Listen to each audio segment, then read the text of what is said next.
In a moment that sent shockwaves through the WWE Universe, Roman Reigns made his long-awaited return to Friday Night SmackDown, but not as the dominant tribal chief fans have grown used to seeing.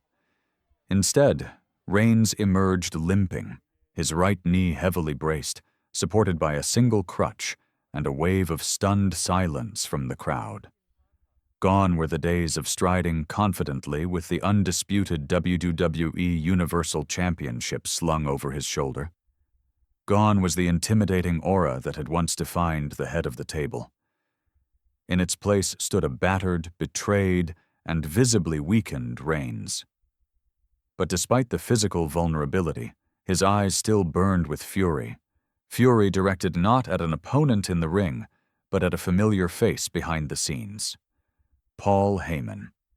What happened backstage after Reigns' surprise appearance has ignited rumors, stirred speculation, and completely turned WWE's current power structure upside down. Because waiting for Reigns in the shadows of the arena was a man no one expected him to speak to again, let alone possibly align with: Brock Lesnar. The fall of the Tribal Empire. To understand the significance of this moment, we need to rewind to SummerSlam 2025, where Reigns' record-breaking championship reign, over 1,300 days, came to a sudden and brutal end. That night, betrayal was the name of the game. Solo Sikoa, Reigns' enforcer and cousin, turned on the tribal chief, delivering a devastating Samoan spike that led directly to his defeat. Standing beside Solo was none other than Paul Heyman, Reigns' longtime wise man who had orchestrated the betrayal from the shadows. The very man who once swore loyalty to Reigns, after betraying Brock Lesnar years earlier, had now stabbed another in the back. The implosion of the bloodline wasn't just physical, it was personal. Reigns disappeared from WWE programming immediately after the loss, fueling speculation about real injuries sustained during the match, including a torn MCL and a possible rib fracture. While the extent of his injuries was kept quiet, images of Reigns being helped out of the arena with a leg brace circulated online, adding fuel to the fire. Many assumed we wouldn't see Roman again for months, but WWE, always full of surprises, flipped the script this week. A silent statement in the ring. This past Friday on SmackDown, the lights dimmed and Reigns' iconic theme music hit, triggering an eruption from the live crowd in Charlotte, North Carolina. But as the figure emerged through the smoke, fans quickly realized this wasn't the same man they last saw ruling over WWE. Roman Reigns, wearing a sleeveless hoodie and track pants, limped slowly down the ramp with the help of a crutch. No pyro, no championship gold, just the cold silence of a man who had been betrayed, humiliated, and left behind. Once in the ring, Reigns said nothing. He simply stood in the center, looked up at the WrestleMania 41 banner, and raised one finger, acknowledging himself perhaps for the last time. The arena, unsure how to respond, offered a mix of cheers and respectful silence. Reigns then exited the ring as quietly as he arrived. It felt more like a funeral procession than a comeback. But the true drama hadn't even begun yet. Backstage, a beast waits in the shadows. Later in the broadcast, WWE aired a backstage segment filmed just moments after Reigns exited the arena floor. The camera followed him hobbling down a dimly lit hallway toward the parking lot, flanked by only 2 security guards. The air was tense and the atmosphere heavy. Then the camera panned and revealed a towering figure leaning against a stack of equipment cases. Brock Lesnar. The beast incarnate stood there in cowboy boots, jeans, and a black flannel shirt.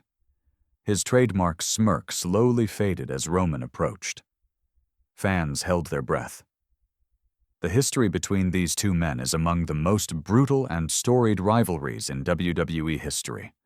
7 pay-per-view main events, multiple title changes, and years of personal insults and physical devastation. But this time, there were no fists, no threats, Just two men, both used and discarded by the same manipulative voice. Paul Heyman. We both got played. The dialogue was brief but unforgettable. Lesnar. You don't look like the tribal chief anymore. Reigns. And you don't look like the next victim. Not today. A long pause followed. The tension was thicker than ever, but something unexpected floated between them. Understanding. Reigns. He played you, then he played me. Now he's playing solo like he's the next chosen one, Lesnar. Grinning.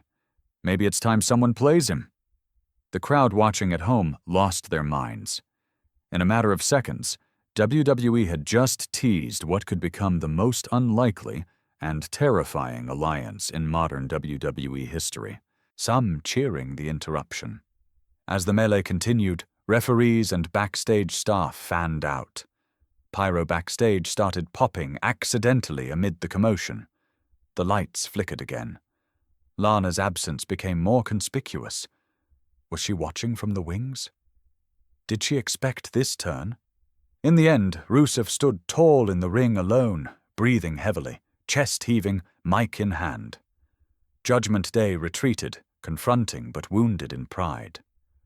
Rusev stared, dropped the mic, and exited to thunderous applause and unpredictable chants, leaving Judgment Day to pick up the pieces amid boos and cheers, mixing like electricity in the air.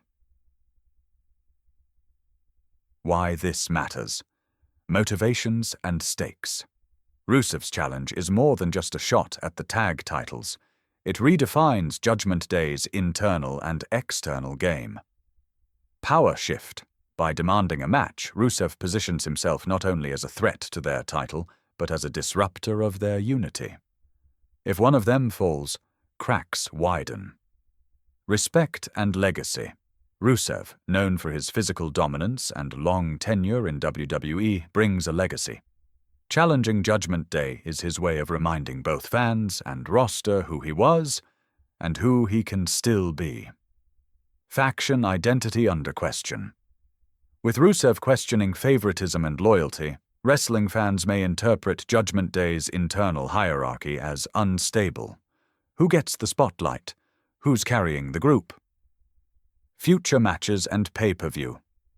Potential a match with Rusev versus. Judgment Day Tag Champs becomes a marquee moment for upcoming events. Whether it's SummerSlam, a special Raw or SmackDown, or a PPV, this sets up anticipation. Repercussions. What now for Judgment Day and Rusev for Judgment Day? Internal struggle. Dominik Mysterio must prove he can shoulder the mantle. If Breakker or Reed feel slighted, there might be tension among them, making Judgment Day vulnerable. Promo backlash. Expect scathing promos from all sides. Judgment Day will either accept cleanly or disparage Rusev, escalating feuds. Potential matchups. Tag match with 3 versus 3? Handicap match? Or perhaps Rusev gets a partner to face Judgment Day in tag or elimination format. For Rusev, momentum surge. Rusev's surprise challenge immediately gives him spotlight. It pushes him back into conversation among main shows. Character arc. Is he returning as a face, heroic figure, or a heel, villain? His tone matters. If he frames Judgment Day as corrupt, he may be embraced. If he's angry and brutal, he could skew heel. Physical and booking risks.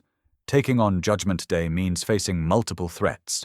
Rusev must be booked strongly, avoid being thrown off quickly. Fan reaction and buzz. As soon as Rusev's music hit, Twitter, Reddit, and wrestling forums lit up. Fans posted GIFs of his entrance, speculated on motives, expressed joy at seeing Rusev return with fire. Some praised his timing, choosing Judgment Day's victory moment to make a statement. Others wondered whether WWE will follow through with the storyline or let it fizzle. Merchandise buzz. Rusev vs. Judgment Day t-shirt mock-ups appeared. Social media polls asked who will win. Fans nostalgically bonded over Rusev Day chants once again. The atmosphere is thick with expectation.